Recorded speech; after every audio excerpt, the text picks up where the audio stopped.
Hey there, welcome to Thirsty Thursday's long review. I got little gnats flying around the shop. Probably should take the garbage out in a more timely fashion. Alright, so we're here for the long version. You may have watched the short already, where I review the neck pour of the Calumet 16. So if you didn't, please check it out. I'll try to remember to post a link in the description. Anyway, I tried this on 6/28/23. It is 7/20/23. So, we've let a few weeks go by. Hopefully this has opened up a little bit. Although, it was a good pour right from the get-go. But let's check out a longer review. So on the first review, I don't remember what I said in the short on the first review. But what I have written down, sweet caramel on the nose. I have written down oak. Sorry, it's hard to read it. Oh, there we go. I've got oaky maple on the palate. The finish is long and warm. That sounds great. So, I did a personal blind test, and I'm going to do a blind with a buddy eventually, where we try all 4 of the Calumet farms that I own. And in the blind test, I couldn't taste the difference between the 15 and the 16. But there's also only like a $10 difference between the two, so I'll have to think of it long and hard if I ever get another one, because it is a pretty pricey bottle. Maybe I'll just leave this for special occasions or for doing YouTube things. But I don't regret buying it. I just might not buy another one. What did I say? I guess it's sweet caramel. I kind of agree with that still. Sweet caramel on the nose. That gnat. That does smell nice though. So yeah, like a sweet caramel, just a hint of char in there. Just a hint of toast, I guess you'd say. So it would be like, I guess like you burnt a, what would you burn? I don't know, you burnt some caramel. So you like tried to recook your waffles after you put maple syrup on it or something? No, that doesn't even work. I don't know, let's stick with sweet caramel. Just a hint of like a smoky smell, but not even like really like a smoke, like an after smoke. Does that make any sense? It doesn't make any sense. But it's beautiful and complex. And I don't get cloves in this one. I'll have to keep track of what I get cloves and what I don't get cloves. I'm gonna have to start paying attention to like mash bills and things. Oh well, let's try it. Let's see what the palate tells us.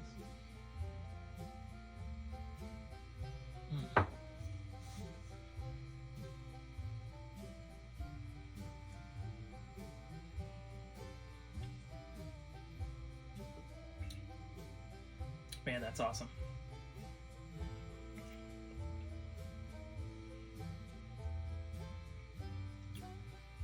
Yeah, there's definitely a bite of the oak. I mean, it's a 16-year-old bourbon, so let's make sure it's a bourbon. Kentucky straight bourbon whiskey. So 16 years, the whiskey that's in here is at least 16 years old. It's possible it could be older. So there's definitely on the palate an oak. There's still a sweetness in there. I think I wrote oak and maple. I'd agree with that. So I'm smelling more of a caramel smell, but on the palate I'm getting like a maple syrup smell. Taste, rather. Oh, that's very nice. Alright, let's go in for a second sniffer. Or third or something. So the smoky taste I was trying to articulate, it's almost like, so have you ever had a creme brulee? So it's like a custard dish. They have sugar on the top. They burn it so that it caramelizes. It makes like a beautiful, sweet, crunchy exterior that you break through. So you're eating like burnt melted sugar and a cream underneath it. So that's what a creme brulee is. So this tastes like, instead of burning sugar, they burnt the caramel on top. That's what it tastes like to me. So that's what I was trying to articulate. It smells like a creme brulee, but instead of doing the sugar, they did a caramel on top. Man, it is wonderful. You know what? I'm gonna have to go back to the 10, but on a day where I haven't drank this, because I really like the 10 too, and the 10 is a lot more affordable. And I'll have to see what other years they have. I know they have at least a 14 that I haven't tried. So if the price difference from the 14 to the 15 is decently significant, maybe the 14 is a nice option. All right, second taste.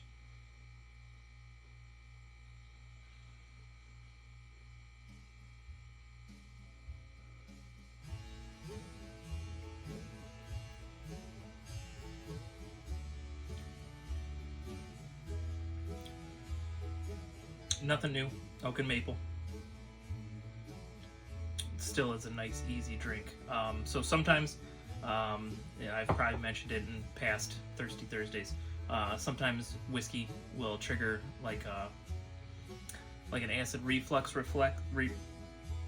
reaction, and I don't get this and that. So I'm always appreciative when I find a whiskey that's kind of a little bit potent with the aromas and the palate, but that doesn't hurt too much on the way down. Now, you know, can't argue. A Kentucky Hug is a wonderful thing. It's just sometimes a Kentucky Hug can lean into pain for me. So so I definitely appreciate what Calumet Farms is doing here.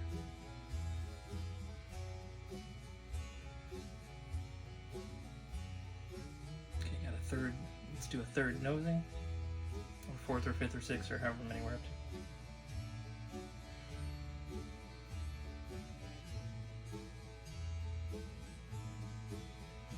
This is one that's fragrant enough, and I get this a lot in like the barrel proof stuff, like the Booker's is barrel proof. The Blue Note is I believe it's uncut, so that's a barrel proof.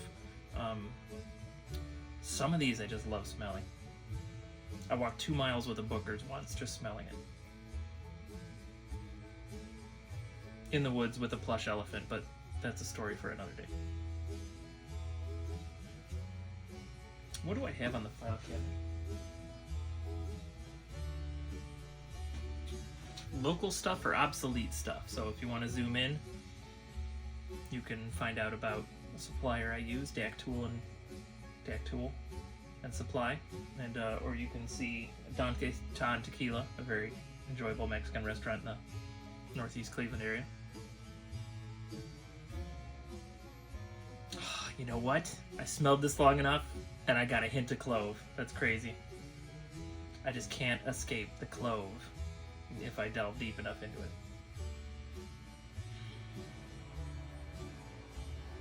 Your train's here if you're waiting for it. Alright, third taste.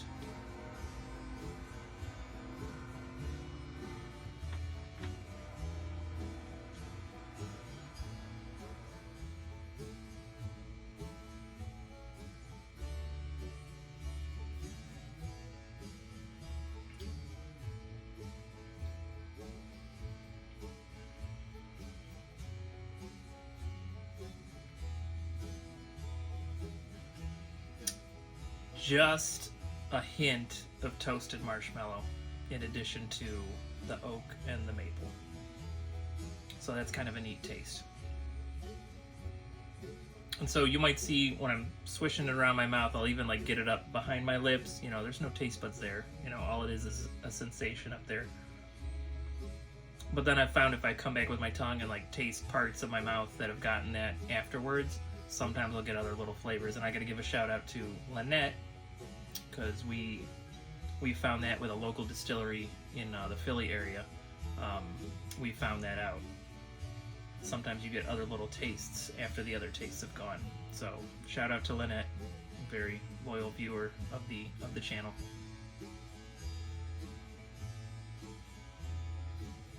All right, so let's talk about this. So, do I regret spending that much? No, but you know what? It stopped me from hunting for a little bit. I'm trying to leave off going hunting between this and then the Michigan trip. I'm trying to stop from hunting for a few weeks. I'm shooting for August 1st. If I hear of some allocated stuff coming in, I'll try for it. Just, you know, allocated stuff's hard to get. If you can snag it when it comes to the store, you can get it at retail, at least here in Ohio. and retail's a wonderful thing for some of these bourbons and whiskeys and ryes. But between, like I said, between this and a couple weeks before, I had bought the 15, and then I went to Michigan and found some stuff I just felt I couldn't pass up. So just needed to calm down for a minute and wait a bit. So just having discussed all that, so the 16, I don't regret buying it, but I don't know if I will buy it again. So this and the 15 are probably gonna be like a special pour. Use it for, well, honestly, I will use it for content. Like, I will need to do a Calumet blind tasting, and I'll invite at least one person with me, so that's like 2 ounces out of each bottle gone if I do a blind tasting like that. And what I want to start doing is I want to start looking for alternatives to these bottles. So what I'll do is I'll try to link up proof points and ages and see how close I can get, but get it cheaper. It's just a goal. It's fun. Like, wherever you're at with your bourbon journey, just enjoy it.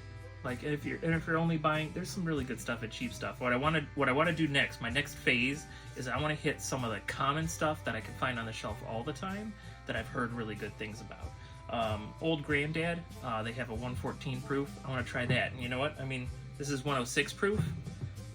Maybe we do a blind where we get like some over 100 proof point bourbons and, you know, see how they taste and then discuss their price points. So all this stuff is kind of fascinating to me, and I hope by just having these reviews and letting you know, and I'll try, like I said, I've said this before, I'll try to do better with putting the price points on things. I don't remember the exact price I paid for this. It was around $160, and that's a little outrageous, but that's where we are with the market with some of these bourbons and ryes and whiskeys. So I'll try to do better about having the price point on things and letting you know how I feel about different whiskeys. Now, your palate might be similar to mine, your palate might not. So this as you zero in and if you taste some of these and you find that you kind of agree with my palate, or you find that, you know, things that I like you don't like, that's just going to help you as you search for different whiskeys that you like. And aren't all of us trying to find the perfect Venn diagram of taste and affordability? We're looking for that perfect whiskey that we want to taste. So, you know, it's a fun journey, and if I can spend a couple of bucks and help your journey out, I'm happy to. But, you know, sometimes it hurts to spend this much on some of these things. So, hey, we're going to keep on journeying. You know what? End of the video. If you've lasted this long, I'll talk about some things that are coming up. So, my cabinets for the back bar come in tomorrow. July, what are we at? I already forgot. July 21st, my cabinets come in tomorrow. So, I've got a section of the showroom over here. You know, I use the word showroom loosely because this is not something I would show to a customer at this time. But I've got a section of showroom over here. I'm going to clear it out, and we're going to put these cabinets in. They're really for the leather store that I do work for. I'm putting these cabinets in to show them what I can do if I order the cabinets rather than make everything 100% myself. Because I don't know if I can keep up with continuing to do jobs like that. A lot of times on those jobs, I stay up late, I wake up early. Sometimes I have worked through the night, which is stupid, I know, and you can tell me about it in the comments. But if I order them from a company in Pennsylvania, Conestoga Wood Specialties, I can have them make it, stain it, finish it, ship it. Boy, that's a lot of stuff off of my back, and it's still gonna look good. I'm gonna put it together. I'm still the craftsman that designed it for them. I designed it with them. I like to design things with my customers. So I'm still the craftsman that designed it with them. I'm still the craftsman that cut it up, put it in, because even when I order from this company, it's not going to be 100% custom. So I have to do the finishing parts to make it custom and to install it into the space. So what we're going to do over here in the corner, I may as well show you. This is bad. Okay. There is just a lot of stuff right there. And it's all personal stuff. It's stuff that I don't have room for in my current living space. Some of that living space is going to change a little bit. I'm not going to give you any details because Izzo's wife would probably be mad at me if I did. But anyway, we're going to clean this out. I'm going to store it somewhere else temporarily until it goes to its final home, and we're going to put shelving in here. Now, when I show it to the leather store customers, I'm going to take some of Izzo's wife's purses and put them on the shelves, have some nice lighting, show them exactly what I'm envisioning for their next project. And then, the moment they walk out the door, I yank those purses off the shelves, give them back to Mrs. Izzo, and we start putting bottles on the shelves. So, I'm going to have this weird little bourbon storage speakeasy in the shop, and but on top of that, at least I'll finally have a shop. I'll uncover my desk. There's actually a desk over here you won't even believe. Maybe I'll time-lapse when I clean this thing out, because you wouldn't believe all of the stuff I have in here. But we're going to get this thing cleaned. My goal is July 29th, because I have a thing that I probably can't share with the general public. I'm going to be on a blind live stream with another YouTube channel, but I think it's a Patreon only thing. But rest assured, I'll at least take some clips of me doing the blind tasting, and you'll at least get to see a little bit of it. I don't feel like I can share the whole thing with you because it is a Patreon exclusive for a YouTube channel that I'm a Patreon of. But the goal is to get it done by the 29th, so that way I can look maybe just a little fancier than I would normally look. We'll see. And you know what? Depending on my workload and my energy level, we might not make it. I might do that blind flight just sitting right here, and that's fine if I do that. Thanks for watching. Man, you, like, any of you who stayed on for that whole discussion, that was like an extra 3 minutes. I appreciate that. What else? Anything else? Any other updates? Nah, nothing super new. So thanks for hanging out Thirsty Thursdays. If you stayed this long, let me know in the comments. Why don't you say, I don't have any cool words. I like see YouTubers like, oh, say this in the comments. Just say ginger salad. Put ginger salad in a comment, and I'll know that you watched the whole thing. And awesome. Thanks for hanging out at Thanks for hanging out at Izzo's place. And what do we got? This Friday is a little busy. I might not be able to do a Friday recap. I've got some out-of-town company in town. Might not be a recap, so let's see. Let me look at the calendar. Let's look at the calendar. We're doing this in real time. You don't even know. You don't even know how special this is. I'm kidding. If anything's special here, it's this thing. All right, so out-of-town company is here through... They might not be here Sunday night. The 24th, I have movie night with Mrs. Izzo. Probably can't do anything. 25th, Tuesdays are always busy. Ooh, nuts. All right, what's happening on the 26th? That's intriguing. But that's not very important. All right, no promises, but I'm going to shoot for a Wednesday night live stream. And if I don't do Wednesday night, what's happening on the 28th? The 28th, I'm doing something. And then the 29th is the blind. All right, I'll shoot for a live stream on the 26th. And if I can arrange it, we'll hit one on the 28th too to kind of wrap up the month. Or we could wrap up the month on the 31st. All right, I'll try to do a decent live stream the 31st. We'll try to start at 6 p.m. We'll see how it goes. And if there's a bonus live stream in there, I'll let you know. If there's anything you want to see, if you want to see any tips for construction, I do have a couple of things recorded, but I haven't had time to edit them, so I'll try to get some editing done this weekend. If you want to see any tips for construction, great. Man, I still got to get some music videos out for you guys. I got to get some cello going on. Maybe I'll do a karaoke. I mean, I don't know if you enjoy hearing me sing, but maybe I'll do a karaoke. Just to tide over the music people. And then, alright, cool. And then hopefully sometime next week, maybe I'll live stream some of the cleaning of the shop as I try to get those cabinets in. Alright, you've watched enough of this nonsense. Alright, so those that listen for a while, put ginger salad in the comments. For the rest of you that lasted to 20 minutes, just put an eye roll. Just put an eye roll. That would be awesome. All right, thanks a lot. Thanks for hanging out at Izzo's Place for Thirsty Thursdays. This is the long review. You probably aren't watching anymore, but that's okay, because, well, as Captain America says, I can do this all night. Anyway, have a good one. Drink responsibly. Be safe out there. There's a lot of crazy people out there. So try not to be one of the crazy people. And thanks for hanging out, and I'll see you next time you come by Izzo's Place.